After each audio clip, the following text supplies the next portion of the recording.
Hello, I'm Lost. This is our sanctuary, and today we are playing the Innsmouth Case, or Innsmouth Case, depending on how you want to pronounce it. From what I'm aware, this is a book-like adventure, but I really liked the style of it, so I figured I'd play it. Boston MA, Law Office. We are fans of the strange world of Innsmouth, but we recognize the problematic beliefs of H.P. Lovecraft. This game has been produced by a group of people who believe in inclusion and equality. Don't think that needs to be said, but okay, thanks for saying it, I guess. Your progress in the story will be saved at the end of each chapter. There are 35 chapters in total, and at the end of a chapter, the screen fades to black and a green save icon appears at the bottom right of your screen. We recommend you always end the game after such a save point to make sure none of your progress is lost. Boston, 21st of September. The last rays of sunshine filtered through the blinds of your empty office. The pathetic stench of whiskey, cold cigarette smoke, and canned ravioli fills the air. The screeching tires and constant beeping of car horns out there on the street tell you that it's gone 8 p.m. People are on their way home, finishing their day. You should join them. You decide to stay at your desk. Your day was long and frustrating. You were running out of ideas on how to handle the calls of people who want money from you.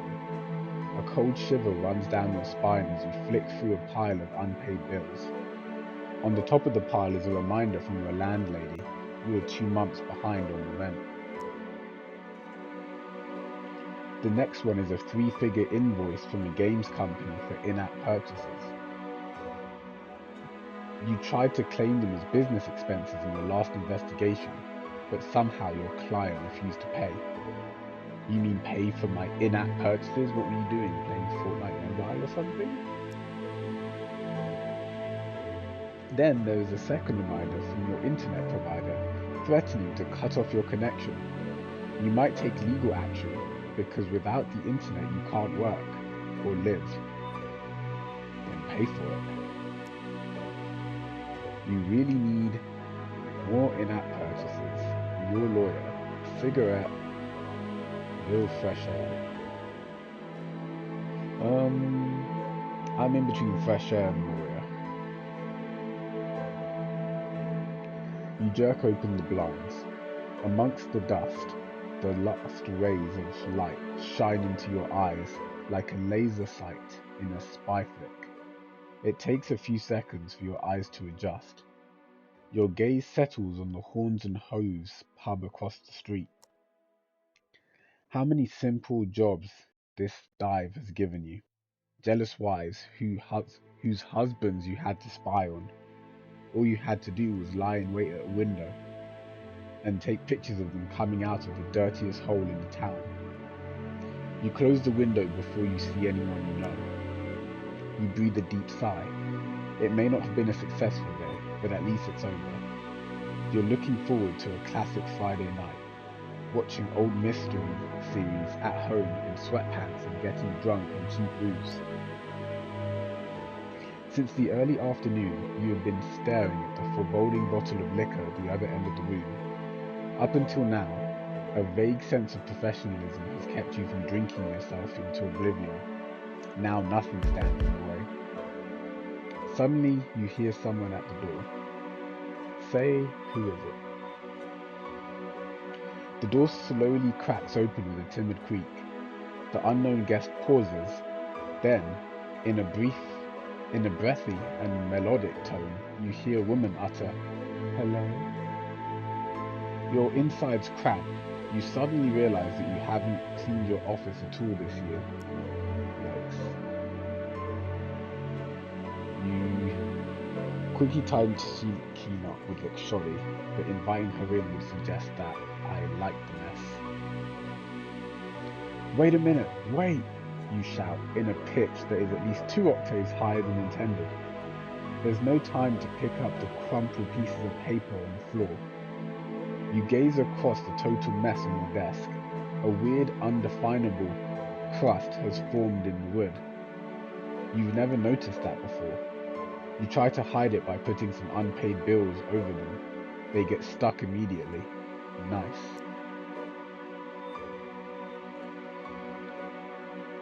By the light of the desk lamp, you now see more than a silhouette. A breathtaking woman lights up your office. No doubt older than 40, maybe even 50, hard to say. Clad in black, a skin-tight dress, accumulating in the décolleté that seems to defy the laws of gravity. Desolate? A smoky eyeshadow, as dark as algae washed ashore, blonde, coiffed, wavy hair under a dark barrette. The faint light of the setting sun catches in the strands of her hair, and you wonder how many heads this woman must have turned during her prime. She's completely different from your usual customers, nervous bankers with sweat stains under their armpits, convinced their wives have something going on with the mailman. Every move she makes is calculated grace, smooth as an eel. She walks towards you and sits down in the corner of your desk. That's a little bold. Which is a little bold, without asking you first, but as a professional you're not giving anything away. She seems to want to play the seductive damsel in distress. The quiet, amused voice of your subconscious is pleased that this stranger may be sharing your enthusiasm for film noir cliches. A far louder voice is surprised that this woman seems to think that a sexy pose and revealing clothes will win you over, and both voices agree that they don't like being manipulated. You don't think the stranger perched on your table is trying to recover from a hard-working day as a lingerie model, and therefore you see no logical reason for her behavior. When she begins to speak, her voice is smoky and full of promise. My name is Dahlia Marsh. I'm looking for a private investigator. I was told you were one of the best. She extends her hand. Ha. Well, sure, we'll play your games. You kiss her hand and waggle your eyebrows in the same manner you've seen so often in those classic movies. This woman moves in higher circles and is used to luxury. You can tell by the strong smell of caviar she gives off. If you play this right, you might even be able to increase the fee for this case. Yeah, you can pay for making my office smell like fish. What now? Keep flirting or get down to business? Sure. Nothing is quite as attractive as a heroic private investigator, you think to yourself, while at the same time secretly trying to remove a piece of spinach lodged in between your teeth. What's a smart lady like you doing in a disgusting office like this? This is your office? Dahlia replies, bemused. You smile and nod slowly. Damn, you should change the subject quickly. And now? I don't know, you were flirting, so go for it. You lean forward and look deep into her eyes. You compliment her on, well, her eyes, that's where you're looking, buddy. You lean forward. Your visitor looks at you expectantly. Ma'am, if you don't mind me saying, you have the most beguiling eyes I've ever had the fortune to look into. I can't get enough of them. Dahlia absent-mindedly touches her cheek, a smile pulling around the corners of her mouth. Go for the juggler or go on about her eyes? Your eyes, you murmur. Your eyes are like emerald green jewels threaded onto a fine net of burst veins spun over a milky lake.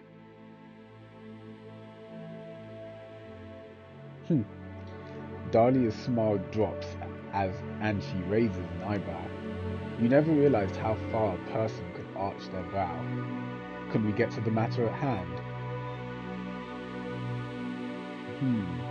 You nod, clear your throat, and pretend like SS Love hasn't sunk like the Titanic. What a pro. It's about my daughter, Tabitha. She has disappeared. You're pulling out paper and pencil. This is going to be a walk in the park. A walk in the kidnapped kids park. That's a weird statement. Well, when did you last see her and where? The woman puts on a fake smile. We live in Innsmouth, a small port town north of Arkham. You frown. This is a bit vague. What was your child doing when you last saw her? What hobbies do you have? Does she have? Oh, you know, kid stuff. They just run around and play with their yo-yos, that sort of thing. Dahlia nervously combs her hands through her hair. Alright, what does your daughter look like? She's only 8, and the sweetest girl you could imagine. She's been missing without a trace since last week.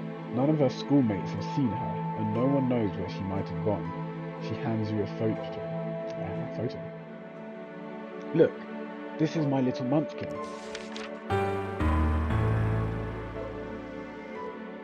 I'm sorry, what was that dramatic effect? Good heavens. Is this supposed to be a joke? Is that really the face of a child, or a shoddy photo of it? Are you being filmed as part of a reality TV show? A bit of stomach acid and the last bite of lunch slowly but surely make their way up into the back of your mouth. Swallow it, my guy. With narrow eyes you swallow the bile and involuntarily pull a face. Dahlia continues to look at you hopefully. She obviously didn't notice your little mishap. That was close, and could have been unpleasant. I'm so desperate, her eyes lock with yours. Don't you think there's something strange about your touch? No, don't say that. Dahlia nervously combs her hands through her hair. What about her father? What about Tabitha's father? Are you separated? Often children reappear with family members. Dahlia smiles sadly. My little one can't swim well enough for that yet. Oh,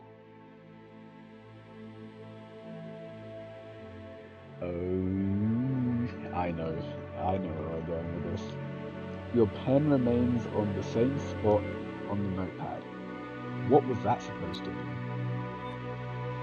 Dahlia is about to continue. Yeah, let her talk. Dahlia turns her gaze away from you and looks dreamily, no, longingly out the window. Her father was a fisherman, like most in the village. A few years ago he went out to sea but never returned. His boat was washed ashore weeks later. His colleagues told me that he had finally followed the call of the waves. You keep quiet for a moment. Deceased family members are always a sensitive subject. My sincere condolences. She seems calm. Oh, somehow I always knew that moment would come. I think my husband is in a better place now, and at some point I'll join him. You take a closer look at Dahlia's outfit. Judging by her behavior and clothes, you would have never taken her to be a fisherman's wife.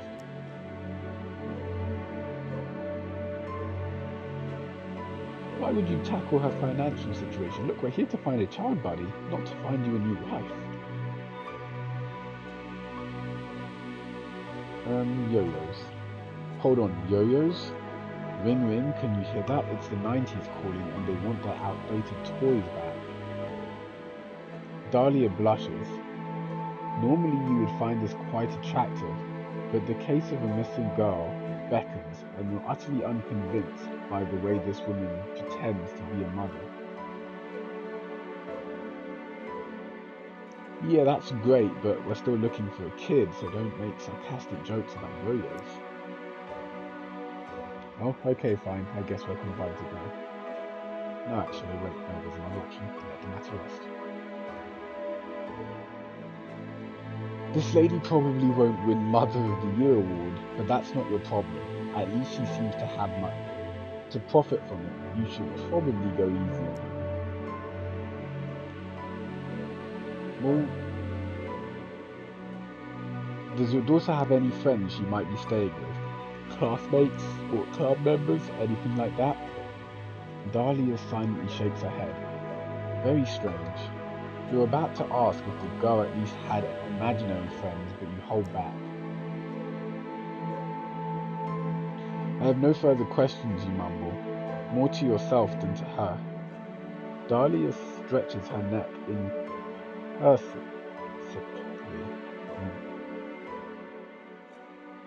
imperceptibly. No doubt she would like to take a look at your notebook. Your pens hover over the note you've taken. Missing daughter, dodgy lady. That's it. You've worked with less. You nod. A missing persons case? Nothing unusual. The conventional little girl runs away from home after reading her first romance novel. Usually they hide at the edge of the forest or in a library. This should be pretty straightforward. Before you can say anything, she drops a photo of the child and a roll of bills on your desk. For your expenses. You nod slowly, trying not to drool down the front of your shirt. You haven't seen this much money in ages.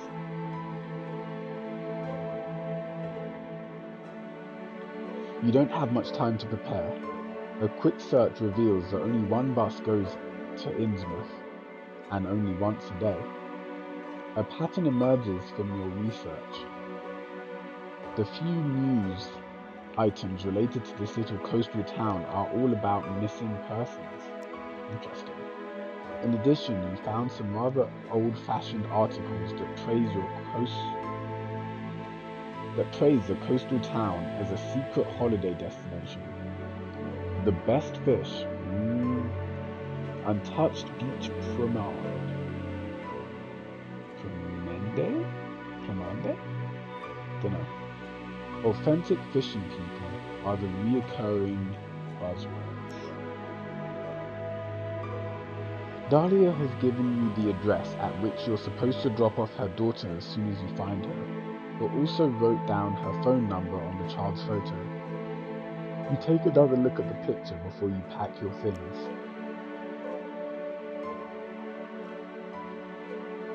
The next morning you travel by bus.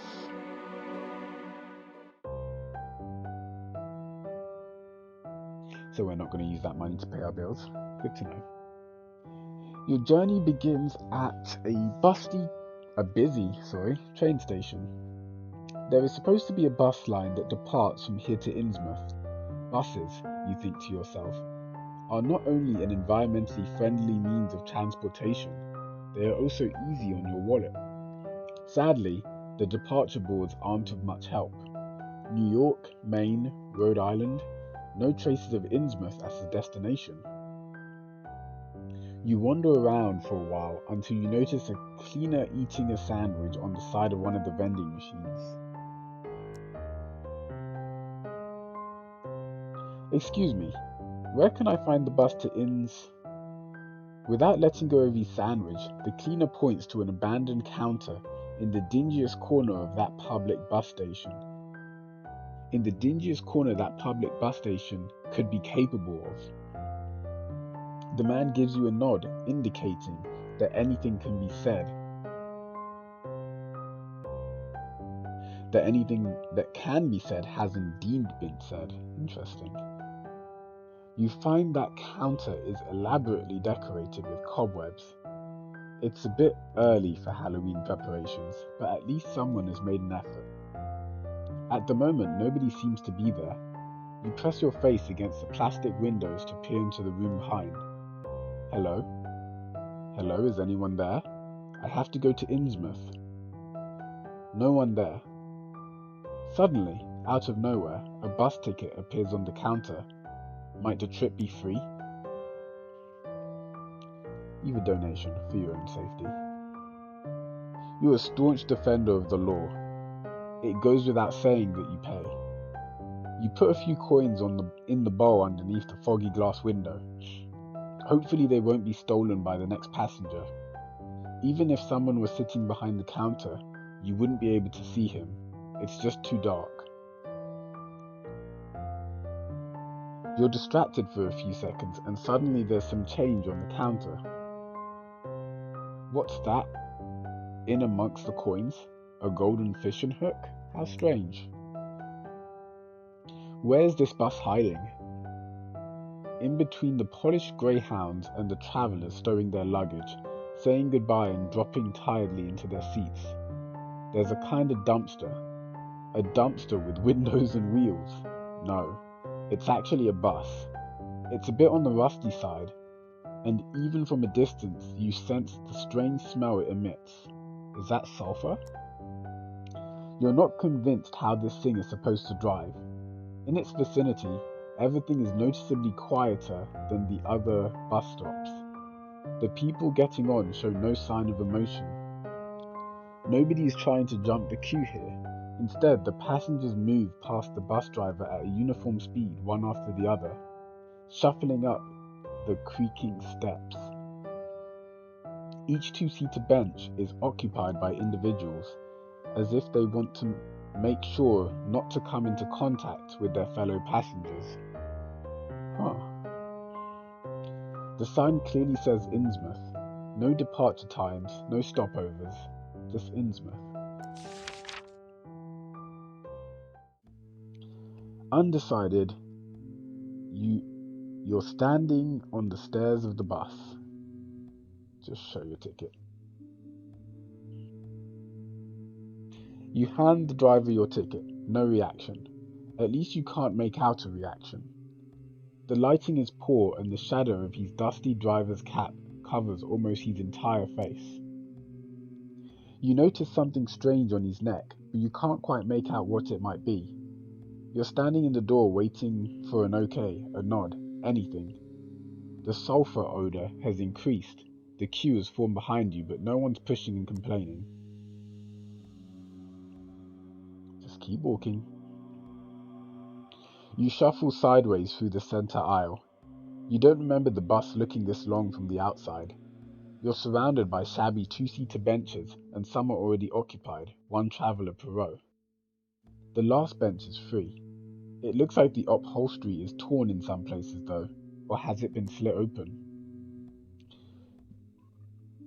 You can see springs with the sharp wire edges, and some sticky liquid seems to have leaked onto the floor. Why didn't you just sit down in one of the 3 rows? Here in the back, almost everything is occupied. Most of the passengers seem to have purposely sat down in the aisle seats, blocking off the window seats. Maybe this is an opportunity to get a little closer to the common Innsmouth visitor. Now we're going to sit by ourselves. You've always been the cool outsider. At least that's what you like to tell yourself. So you take the back row, which you have all to yourself. The ride won't take that long, will it? You wish you had paid a little more attention to the map. The smell of sulphur rises into your nose again. You try to sit down carefully without tearing your clothes on the wire springs of the seat cushion. Suddenly a jolt. You can't balance, and you're pressed into your seat by the most mysterious of all invisible forces, gravity. The bus starts without any warning. Because of the abrupt start, a bunch of yellowed paper is rolled across the dirty floor right in front of your feet. You pick it up. Look at that, a newspaper. Innsmouth Illustrated, from April last year.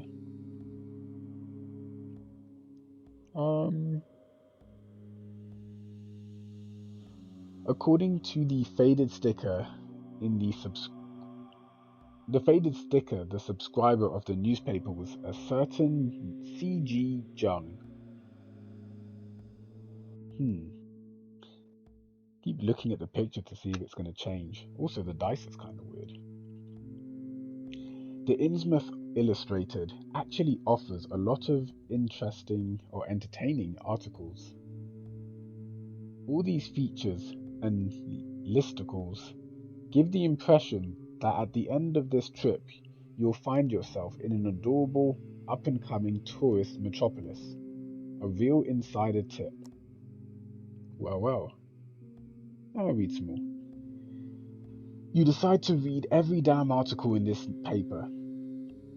Preparation is everything, as you know, and apart from that, you are bored to death. You find out that Innsmouth has a boardwalk, and that even a beach bar was opened last year.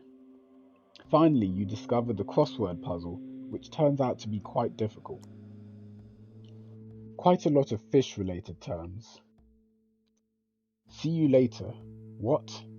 Yep, you got that one. But you get stuck on making pastries but with H or toad oil or toll road.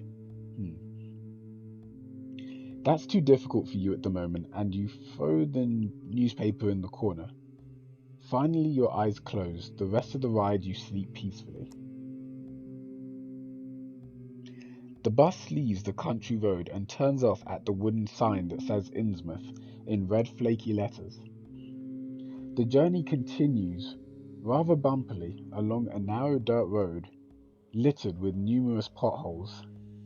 In the distance, some houses are already visible, seagulls circling the roofs of outermost edges of the city.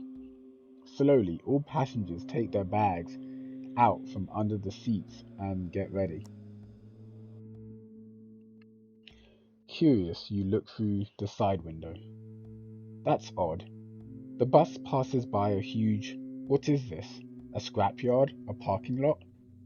Why would something like this be here right outside the city? You pass another wooden sign, whose half-peeled off writing advertises the Innsmouth Park and Ride area. A lot of cars look like they've been sitting here for years. Sand covers some of the bonnet and windscreens. The front door of the bus opens with a squeak, and you join the monotonous line of locals stepping out of the bus, as if in a daze, almost walking in step. You all get a little closer to the exit. Pardon me? As you walk down the steps, you have to protect your eyes from the sunlight. Turns out the windows of the bus were tinted. The other passengers shuffle off. Interesting. So this is chapter 3 now, I guess. Finally, Innsmouth. You examine your surroundings while you stretch your legs, trying to unwind from stressful journey. Really? You didn't do anything? What was so stressful about it? You just sat in a bus. No artist could have adequately captured the serenity and beauty of this place. A clear blue sky lights up the town square, which is paved in bright limestone and surrounded by neo-colonial buildings reminiscent of the 19th century New England. A fresh sea breeze, crying seagulls, and locals going about their business. In the center of the square, water trickles from a fountain. As you stretch your limbs and breathe in the clean air, you're suddenly startled by the water feature right in front of you. The fountain is an enormous fish-like brass creature. An open jaw lined with shark-like fangs spouts brackish water down its massive, inhumanly contorted body. As if that wasn't enough, there appears to be human bodies squirming underneath its massive claws. Their faces are as contorted as yours is right now. How long have you been standing here? Eyes wide open in shock, you feel utterly paralyzed.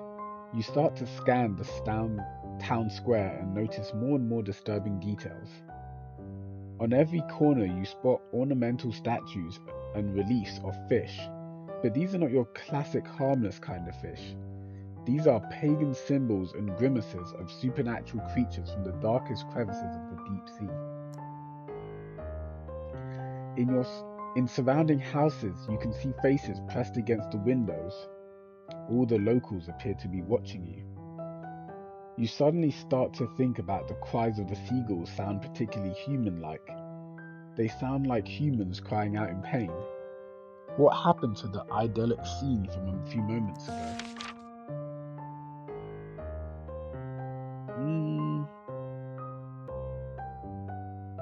Let's turn around.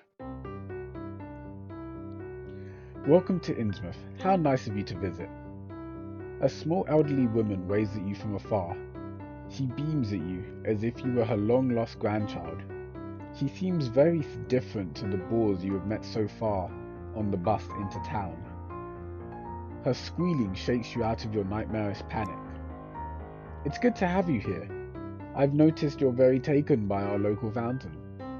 It was built in 1704 by Abdul Necrotis, favourite artist and friend of Charles Dexter Tillinghast, the founder of Innsmouth. The central figure was a present, and it was supposed to commemorate their travels together in Cairo. You clearly see the Egyptian influences in Necrotis' work, here and here. She points wildly in every direction. And here, but I'm sure you already noticed this yourself. You look like someone who knows his way around art, she says with a wild smile. You're still in shock. Who the hell are you? Oh, have I not introduced myself? I'm ever so sorry. In front of you now stands a small, plump person in tasteless costume. Interesting drawing. Your rudeness doesn't seem to curb her enthusiasm in the slightest. My name is Muriel Pooping Place. I am the Director of Parks Commission, Chief Tourism Officer and Head of the Welcoming Committee. Ta-da! Behind Muriel, there's a ramshackle wooden information stand, lovingly decorated with balloons. A colourful painted sign reads, "Welcome to Innsmouth." Muriel tiptoes over to her information stand and picks up a whole load of flyers and leaflets from the rickety display cases. She looks down at all the paper in her arms and briefly shrieks with laughter. My goodness, why don't you take this city map to begin with? Useful. You take the map and put it in your coat pocket. Would you like to find out more about our wonderful town, which has been awarded the East Coast Stunning Town Award for several years in a row? Actually, I'm looking for someone. Here I am. The small, plump woman starts giggling. Innsmouth welcomes you warmly. So you were looking for someone. That is not uncommon for two lonely hearts to find one another in this romantic place.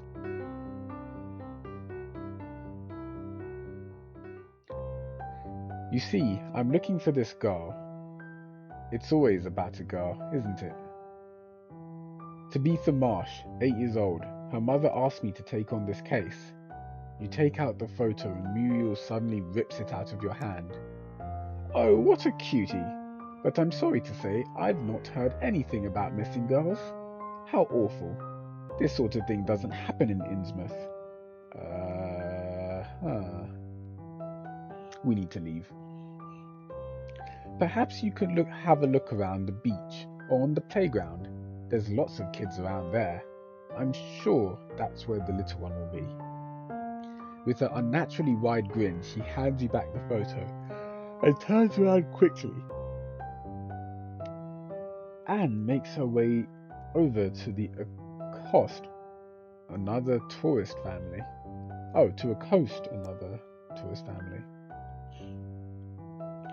You head further into town along the cobbled road in the direction of the coast. Not long ago, the sun was bright in the sky, but already the first wraiths of mist are creeping into the streets. The air feels thicker, and the sun can no longer penetrate the fog. Time to think about where you want to go. You slow down. You lean your briefcase against the wall and start pacing up and down the quiet alleyway. You've got an important choice to make right now. The city centre is in the north. Even from afar, you can see the outlines of the old and ornately decorated buildings in the main town square. Here you should find the police station, the main shopping street, and of course the town hall. As a coastal town, Innsmouth also has a harbour. From your research, you found that this is a bustling area with a dreamy beach. You expect there to be mostly tourists. According to your research, the only hotel in town, the Gilliman Hotel, is located in the Old Town. You think about checking in. You could do with freshening up and getting rid of that bus smell that clings to your clothes. Just as you are about to set off, your heart leaps into your throat. You have forgotten your briefcase. This has never happened to you. You usually take care of the little you possess. There's nothing you can do about this now. Wait, but you're about to set off. How did you forget it? You were pacing, weren't you? Okay. You'll have to wait until your return journey to find out whether someone has handed it in at the lost and found. Still, you could swear that the briefcase was already gone when you got off the bus. Wait, what? Because that doesn't make sense. You literally put it down. How did you put it down and then it's... Okay, I don't understand. I'm missing something. Or maybe it's just... You decide on... Let's go check in at the hotel.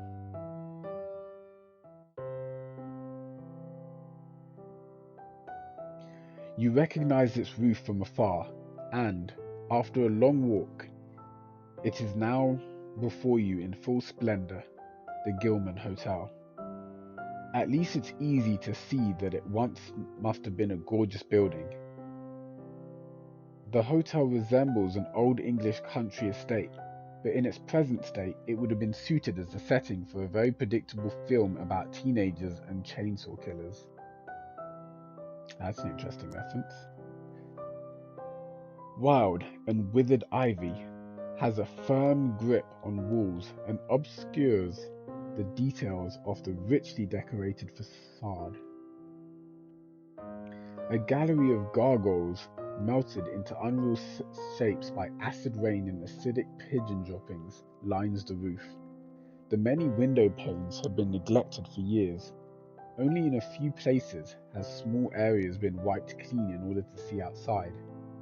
There are 2 cars in the parking lot, a vintage car with large rust spots and a large grey van. The kind of van you've always been warned about as a child.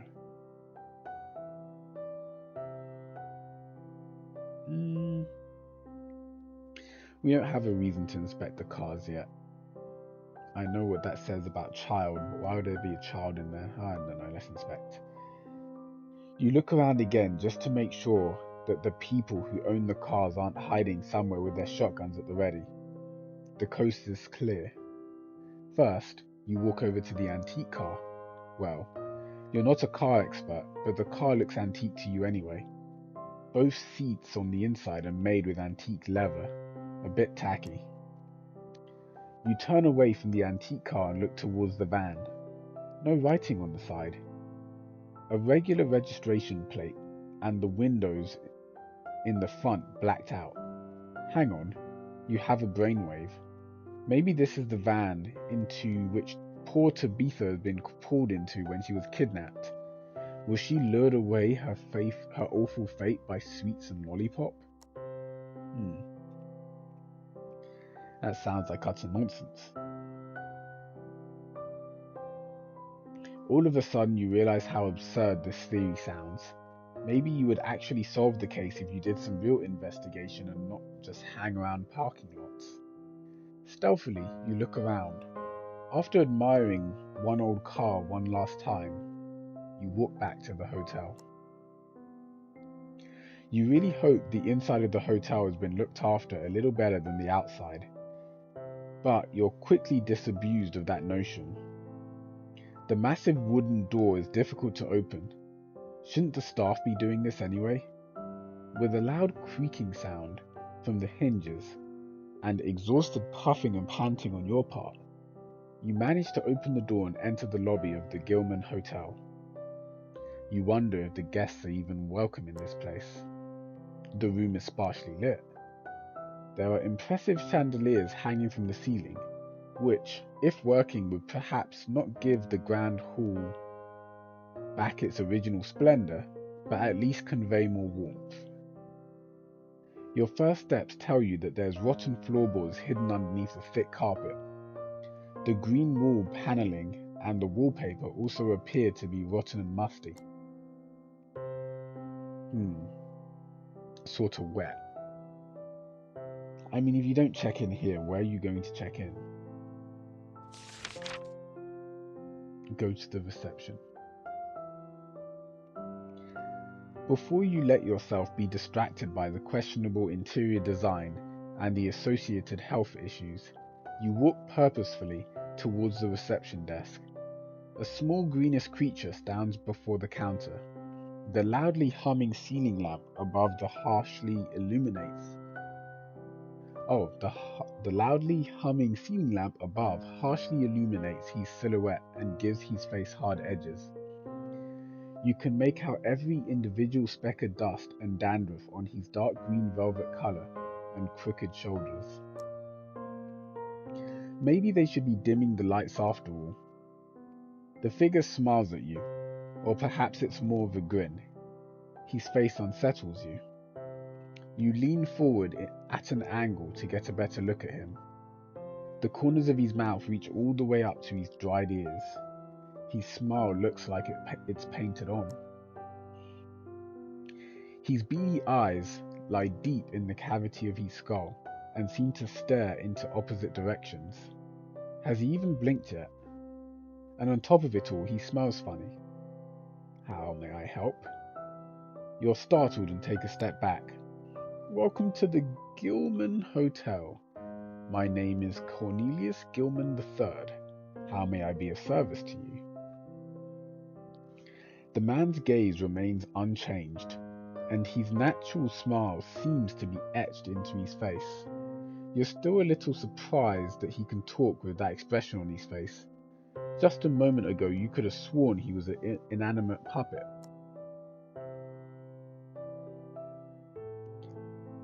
Just like now when he's not speaking.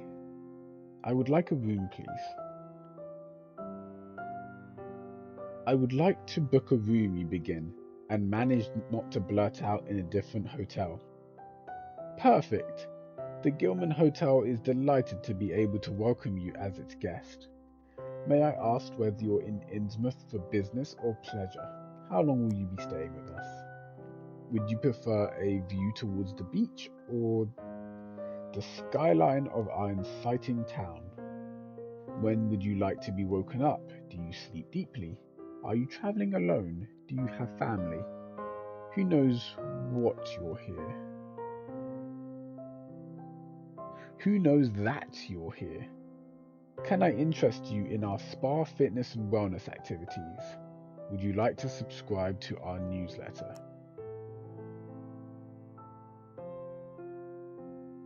How long can you hold your breath?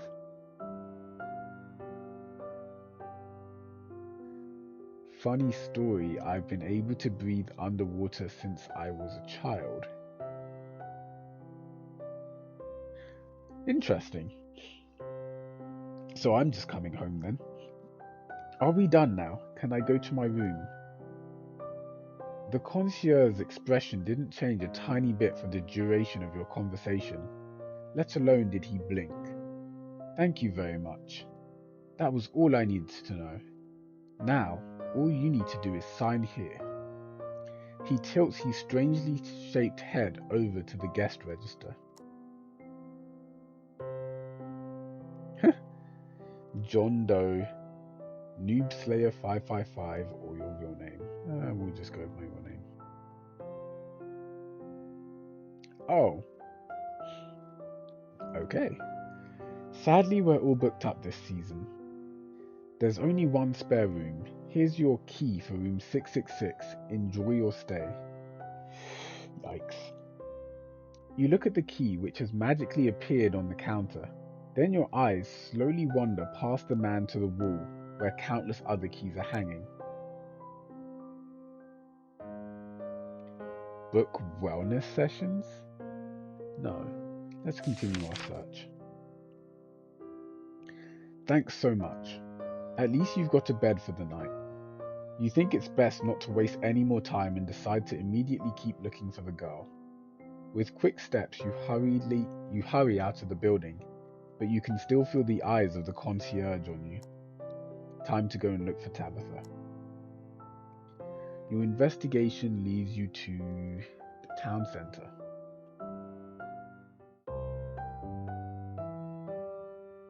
Alright, we're going to take a break here, and we will come back to this. I'm enjoying this, so I'll try and finish it in bigger videos so that they're not like a ton of short videos. Instead, they're quite long. This one was 45 minutes. I'll try and hit an hour next time. I didn't give myself enough time to do this one. But yeah, thank you for watching. Have a good day.